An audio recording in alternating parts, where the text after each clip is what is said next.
Hello everyone! Ayan, good evening po sa inyong lahat and sa ating mga friends and followers na nasa iba't ibang lugar, nasa iba't ibang bansa. Ayan, good morning po sa inyong lahat. So for today's video ay tara at samahan niyo po akong magluto nitong ating isa na namang napakasarap na ulam.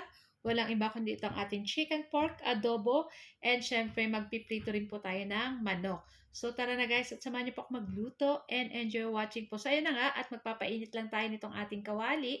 At pagkatapos maglalagay tayo ng mantika and then pag mainit na, igigisa na natin dyan yung ating bawang at yung ating sibuyas. At pagkatapos, ilagay na rin natin po dyan yung ating pork. So masarap po sa pork adobo ay may taba-taba syempre ng baboy. So sangkutsay na natin yung ating pork. So lagyan na natin ng asin para may lasa na at maglagay na rin tayo ng pamintang buo. So sangkutsayin lang po natin yung ating pork kasi yung chicken guys ay madali lang naman po yan maluto. So, ayan na nga at luto-lutuin lang natin ng bahagya itong ating pork and then after nito, after natin masangkot siya yung ating pork, pwede na rin nating ilagay dyan yung ating chicken. Ayan.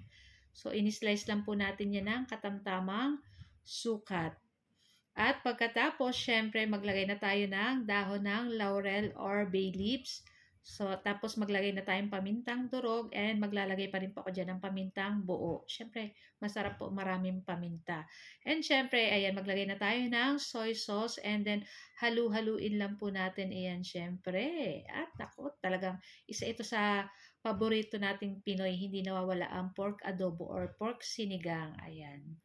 So, after nyan guys, syempre para mas masarap, maglalagay tayo ng oyster sauce para medyo may konting tamis. Pero konti lang guys. Kung gusto nyo madami, maglalagay kayo ng medyo marami-raming sugar. Pero this time, medyo nasawa kami sa may tamis. So, itong ating lulutuin guys ay medyo maalat-alat guys. Hindi naman sobrang alat. So, kumbaga, konti lang yung tamis na ilalagay natin. Yung sugar, konti lang.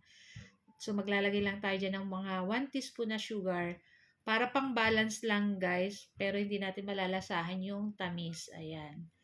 So, konti lang yung ilalagay natin. Pero kung gusto nyo po ay medyo matamis-tamis, dadagdagan nyo ng sugar. Pero ako ngayon, masarap po ang parang maalat lang. Ayan. So, yun ang at lulutuin lang po natin yan ng mga ilang minuto. And before that, bago natin takpan, ilagay na natin yung ating suka. So, pwede nyo pong isabay yung suka. Pwede nyo naman ilast. So, nasa sa inyo po. Ako po, depende din sa mood. Charot. So, yun na nga, tinakpan lang natin and after ilang minuto, ayan, pwede na nating haluin yan, guys. And syempre, makikita nyo medyo marami pang sabaw. Gusto lang natin dyan para pampalambot dun sa ating mga karne. So, tinakpan lang po natin uli iyan.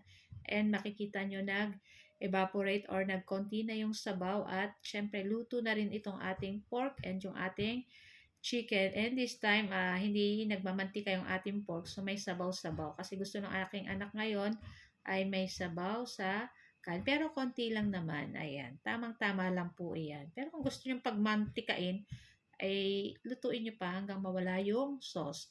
So, this time naman, ayan, magpainit lang tayo ng mantika and pagkatapos, syempre, ipiprito natin dyan yung ating chicken na, syempre, binabad natin yan sa kalamansi, bawang, patis, ano pa ba? Tapos yun, pig coat natin ng breading mix. And then, syempre, magpainit lang tayo dyan ng mantika. And then, ayan, that's it. Napakasimple lang naman po magluto nitong ating mga ulam at napakadali lang pong lutuin. So, na nga, at luto na rin itong ating fried chicken and ready na rin po kaming kumain. And syempre, take note, may natira tayong laing pa kahapon, kaya yun ay inulam pa natin. Thank you for watching. Bye!